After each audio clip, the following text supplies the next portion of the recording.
segments which have been designed. So we Am I missing out of concentrate. something? Doctor, I didn't hear Cameroon. I had Djibouti, I had Nigeria, I had Niger. I didn't hear Cameroon. Cameroon is coming. Okay, good. Yeah, it's coming. I was already getting it's coming. I'm talking about the continent in general, but Cameroon is coming. Charity begins at home. Yeah, absolutely. And with Cameroon, we are evidently going to promote also an important infrastructure program.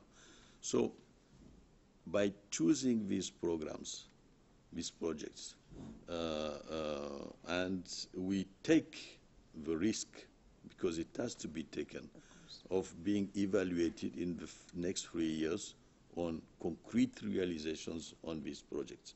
So it's not about workshop, conferences, and seminars and so on. It's about how we deliver on a concrete project which is supported by the countries, the regional economic communities, the African Union, and so on. So our option is pragmatism.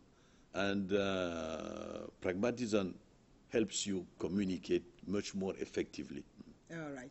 I like you. You're very optimistic the way you present NEPAD. As you said, it is a challenge when you hear people are kind of negative. It's a challenge and you want to make things happen. Okay. Tell me more about this conference that you're going to be holding from the 23rd to the 25th of March, all right, at the Yaoundé Hilton Hotel. Now, you said there you're going to be putting together policies, all right?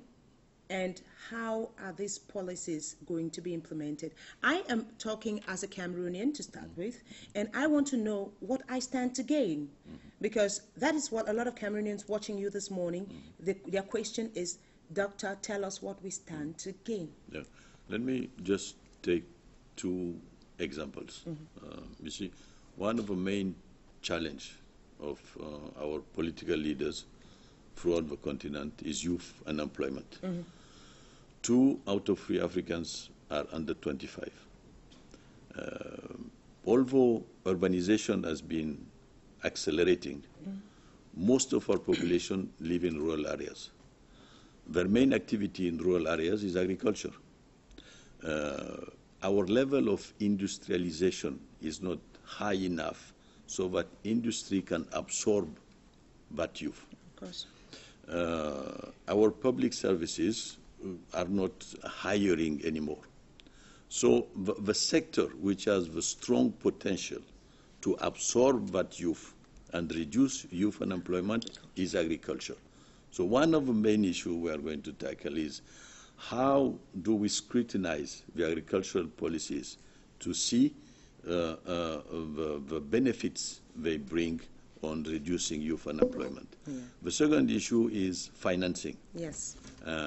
Agriculture has to be financed, because if we want our small farmers to be transformed in entrepreneurs, we have to invest in them. Of course. And we have to have a strategy of positive discrimination towards the small farmers so that they get the necessary inputs, they are trained in order to manage their land, their equipments, and so on. And the best way we can feed Africa is to transform our farmers in entrepreneurs. Of course. And that needs investment. Where will the money come from? Generally, the money has to come mainly from our own domestic resources. It's difficult. Exactly. It's difficult because we did not take always the right strategies from the beginning. But coming back to what I was saying to you, I mean, we spend around $40 billion in importing food. And we could use that same money more intelligently. Exactly. And the other issue on financing is to bring the private sector much more as a partner. Yeah. Which means that the private sector has to be an actor in the policy design. Yeah. And then we have some good examples where the private sector is playing a key role in financing agriculture. At the same time, we can attract investment funds coming from abroad by showing them that the rates of return on investment in agriculture are high. And you see, we are the only continent which has the highest proportion of arable land, because in all the other continents, the arable land has been reduced very significantly. And food will be a strong geopolitical issue. So Africa has that potential advantage to attract investment. We just have to elaborate the right policies. Exactly, and that's what you'll be doing for 2 days at the Yaoundé Hilton in Cameroon. Thank you very much, Dr. Ibrahim Hassan Mayaki. I like that name, Mayaki.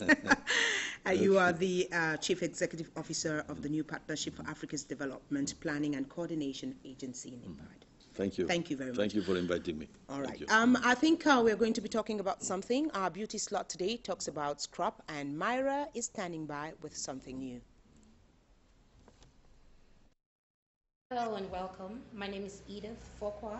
I am a natural medical esthetician, and I'm here to show you today how to prepare your own homemade deep facial cleanser using all natural ingredients. The first ingredient you need is a lemon, you need water, you need honey, and you need milk. The lemon is very effective because it's acidic in nature, and our skin is naturally acidic in nature, so it matches. You want to use water because water is a universal solvent. You want to use honey because honey is a natural healant, healing for sunburns and all kinds of burns, and also chemical burns. You know, you might have used products that have been toxic and burn your skin. Honey is very good for that, and it's also a very good soother, very soothing and comforting. And milk, of course, milk contains a lactic acid, which in lactic acid we have alpha hydroxy substance, which that substance is very good for detoxification. So these are all the ingredients that we need, and now we're going to mix it together and see how we get a very good and effective deep cleanse. Okay, we're going to use our lemon. Take half of a lemon, and you want to squeeze that into half a glass of water. Squeeze it really good. You know, lemon also contains vitamin C, and with vitamin C we have a lot of collagen, and that is good for the elasticity of the skin as well. You want to take 2 tablespoonfuls of honey. You want to take 1 tablespoonful of milk and put it in your mixture. Mix it up together. You want to mix it up until you get a consistent texture. Mix it up really good. And then you want to take half a tablespoon or 1 teaspoon of your lemon and water and add it to your mixture. And here you have your deep natural cleanser complete and ready to go. Okay, so now we're ready to use the homemade cleanser we just prepared on our client. Our client is prepared and ready to receive her facial like she's supposed to. You want to go in there with your fingertips and apply from the top of the face to the bottom. Remember that the natural ingredients that you use in your product is the best that you can use, because every ingredient consistent in your product goes through your bloodstreams. And what is better to put on your skin than natural things? Because the same, what you put in your mouth is the best thing you can put on your skin. And we don't want to use soap. Soap is not advisable to use because soap is consistent of alkaline in nature, and soap has detergents. And what detergents do is that they strip the skin of the natural sebum. Detergents does not know how to differentiate between debris and sebum. So what it does is when you put detergent on your skin, it will strip your skin of its natural oils. So you don't want to do that. A preparation like this is very good because it will not strip your skin of its natural sebum. The lactic acid in it would detoxify and take off the debris like it's supposed to. So you want to massage really good with good, nice effleurage movements. If you had a client that had congested skin and acne up under the congestion with comedons, what you want to do is when you prepare your natural cleanser, you want to add sugar in it, because what that would do is it would help to open up the pores. You want to massage for at least 5 minutes so that it would sink into the layers of her skin and feed her skin as well.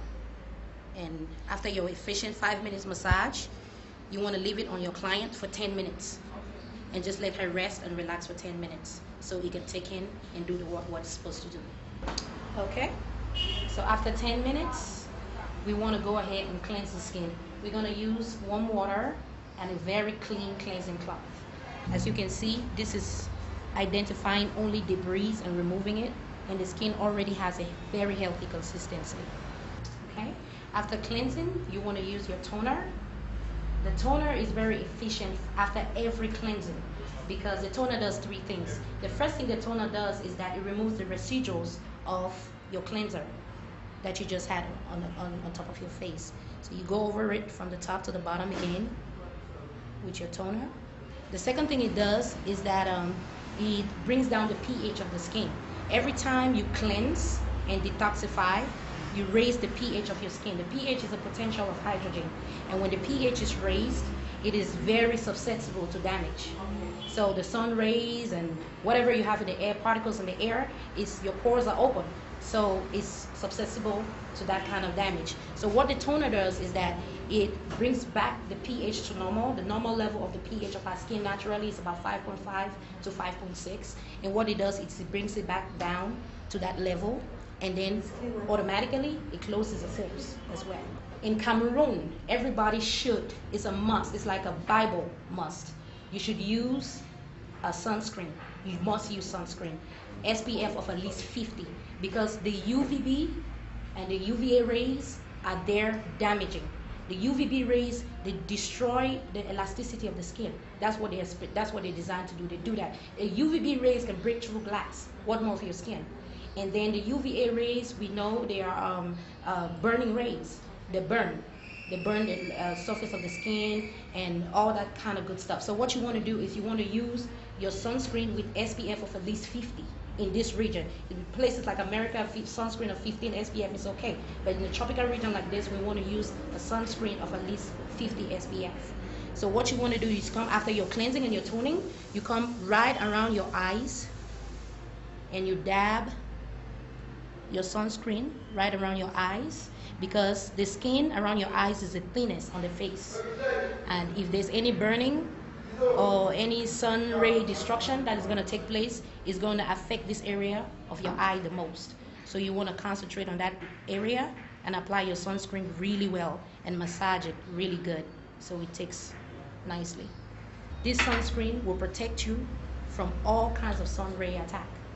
And this particular sunscreen I'm using is very good for healing as well. So if you already have sun damage, it would heal and then it would also protect. So you want to get a good sunscreen like that. Everybody should have one because we have problems with sun. A deep facial scrub, I would recommend everybody to do that every week.